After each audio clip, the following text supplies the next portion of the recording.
Class of 1881. That's so cool. Yeah. And then he was also representative and then a senator, it looks like. Yeah, and Secretary of War. This guy did some stuff.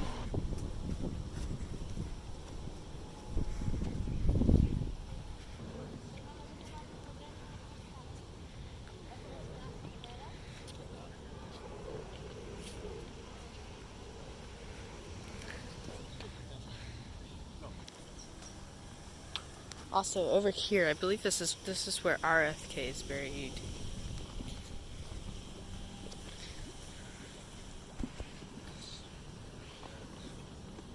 What a beautiful spot.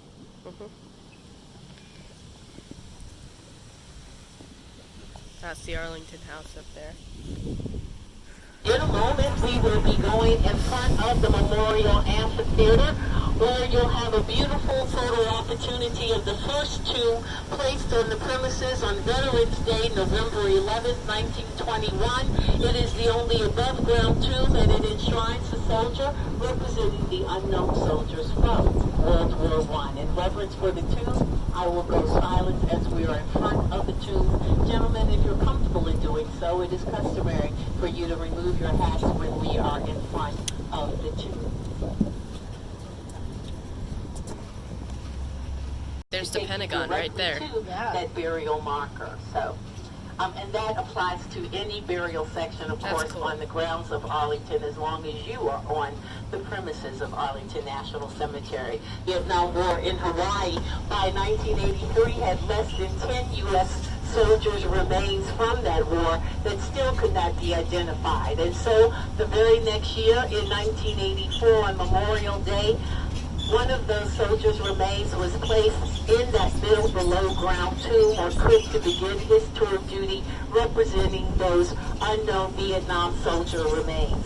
Now fast forward to 1998, when the U.S. Congress passed the DNA Identification Act, and what that allowed for was for all government agencies and all matters legal and otherwise to officially accept the results of DNA tests, as the government had determined that these tests could perform 99.7% accuracy on a consistent level. With that act passed, the military was free to reopen the investigation to identify the remains of those Vietnam soldiers, including the soldier that had been laid to rest in that middle crypt. His identity became known as U.S. Air Force Captain Michael Blase. After all of those years, his family requested that he be reinterred in his home state of Missouri, where he lays at rest in the Jefferson Barracks Military Cemetery outside of St. Louis.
Ladies and gentlemen, may I have your attention, please?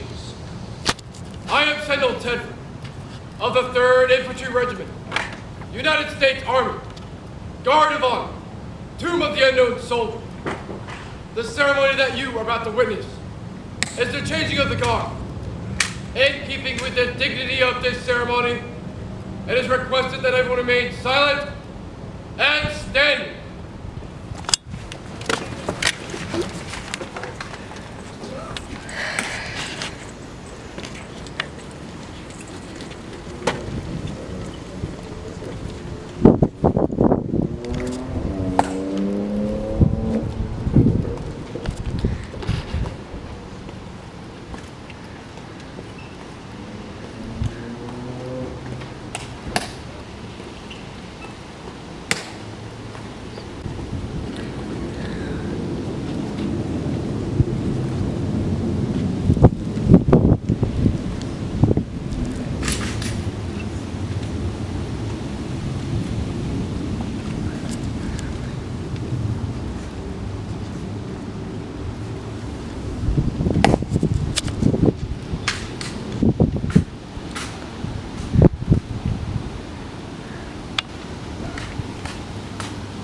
So, this is the amphitheater right here, it looks like.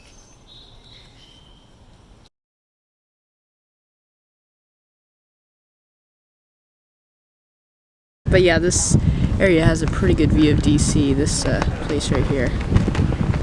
Probably should have brought a tripod to get this, but yeah, it's probably gonna have like super shaky on the camera, but yeah.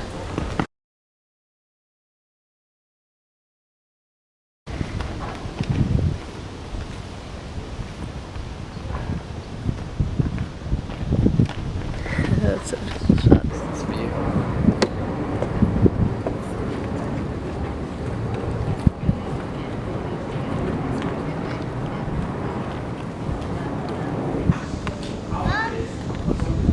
I don't know if she heard or not. Just needed it.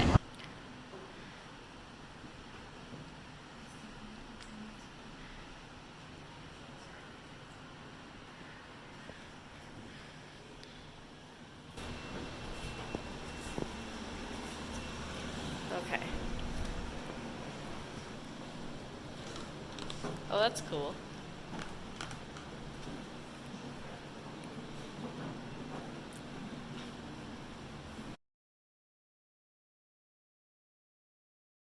This is the Vietnam Memorial right here.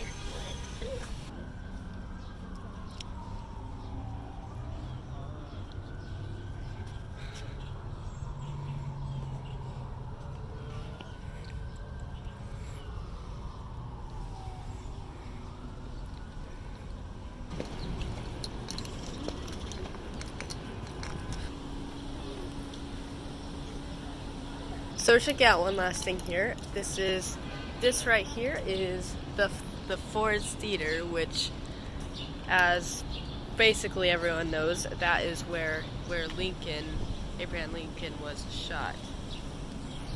Shot inside this building right here. And then across the street from here, this is where they took him, and that's where he ended up eventually dying the next day. So yeah. Oh yeah, look at that.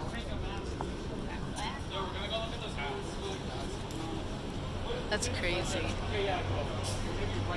You know, it's crazy to think that this happened like right here. Right here.